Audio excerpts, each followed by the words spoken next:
لیکن نماز میں ایک ہی صورت بار بار پڑھتا ہے، ایک ہی صورت پڑھتا ہے ہر رکعت میں، تو کیا وہ گناہگار ہوگا؟ دیکھیں مسئلہ یہ ہے کہ نوافل میں اور سنتوں میں، سنت چاہے موقدہ ہوں چاہے غیر موقدہ ہوں، چاہے آپ کو کثیر صورتیں یاد ہوں یا نہ یاد ہوں، ایک ہی صورت کو بار بار پڑھنا بالکل جائز ہے، اس میں کوئی کراہت نہیں ہے، کوئی مسئلہ نہیں ہے، سنن میں نوافل میں، موقدہ ہوں غیر موقدہ ہوں، آپ کو کثیر صورتیں یاد ہیں یا نہیں ہیں، آپ ایک ہی صورت بار بار پڑھ سکتے ہیں، اس میں کوئی حرج نہیں ہے۔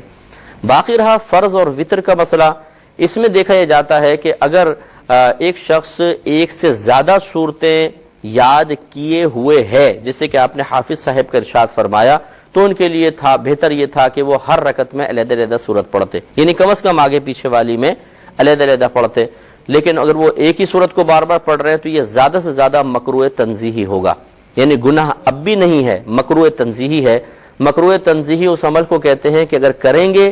تو شریعت اس فعل کو ناپسند تو کرتی ہے،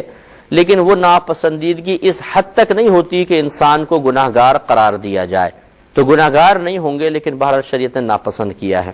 اور بالفرض اگر یہ ایسے شخص ہوتے کہ ان کو ایک ہی صورت یاد ہوتی اور یاد ہی نہیں تھی، تو پھر چاہیے فرض ہوں، وتر ہوں، واجب ہوں یا فرائض ہوں، ان میں ایک ہی صورت پڑھیں گے تو بلا کراہت جائز ہے، کیونکہ ان کے ساتھ تو عذر ہے، یہ دو صورتیں یاد ہی نہیں ہیں، لیکن کو چاہیے اور صورتیں بھی یاد کرنے کی کوشش کرتے رہیں۔ تو امید ہے کہ تمام مسائل آپ یہ سمجھ گئے ہوں گے